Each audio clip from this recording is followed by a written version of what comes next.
आज या ठिकाणी कोणतंही भाषण सुरू करण्याच्या आधी आपण ज्या गावामध्ये सर्व नेते असतात ते नेते सर्व आपल्या गावाचं जे ग्रामदैवत असतं पहिलं त्यांचं नाव घेऊन सुरू करतो। पण आज या ठिकाणी निश्चितच गोपीनाथगडाच्या पावन भूमीमध्ये आपलं सर्वांचं स्वागत आहे असं म्हणून या ठिकाणी मी माझे 2 शब्द सुरू करतो। ह्या कार्यक्रमासाठी उपस्थित आपले सर्वांचे आदरणीय लोकप्रिय नेते आदरणीय ताई, मंचावर उपस्थित सुरेश अण्णा धस, मोनिकाताई राजळे, तसंच आपले कीर्तनकार राधाताई सानप, सर्व मान्यवर, विजू मामा ते कायमच काही करतात तुमच्या भागात आलं। सर्व मान्यवर उपस्थित, समोर बसलेली सर्व जनता, आता या ठिकाणी बरेच व्यक्तींनी आपापलं मुंडे साहेबांसोबत एक किस्सा सांगितला। हा एकच छोटा किस्सा आहे, मी आज तो ताईला सांगू इच्छितो। ताई 2009 ची गोष्ट आहे, मुंडे साहेब घरी आले होते जेवायला।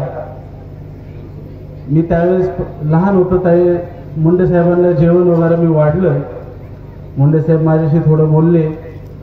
त्याच्यानंतर मुंडे साहेबांसोबत माझी दुसरी भेट डायरेक्ट 2014ला झाली।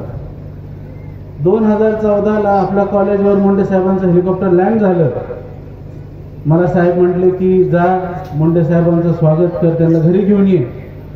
मी गेलो, त्यांचं स्वागत केलं। मी स्वागत केल्यानंतर छोट्याशा रूम मध्ये त्यावेळेस विजूभाऊ होते, आजबे काका, दरेकर नाना साहेब सर्वजण बसून लोकसभेच्या आधीची बैठक होती।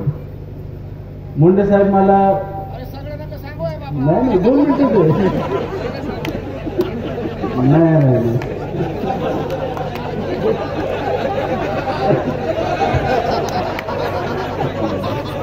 मुख्य बैठकीला मी नव्हतो, सुरुवातीला बसतो। सुरुवातीला असं झालं, मुंडे साहेबांना सांगितलं अरे आजयला बोलव, आणि मी गेलो। मी गेल्यानंतर मुंडे साहेबांनी मला मांडीवर बसवलं। आता 2014ला मी कॉलेजमध्येच होतो, वजनही थोडं होतं पण जरा इतकं नव्हतं। आणि मुंडे आता त्यांच्या मांडीवर बसल्यावर मुंडे साहेबांचा चेहरा थोडासा असं वजन त्यांच्या पायावर असल्यामुळे चेहरा थोडासा बारीक झाला। आणि साहेबांनी बघितलं आणि साहेब मला म्हटले अजय तू इकडे साईडला बस।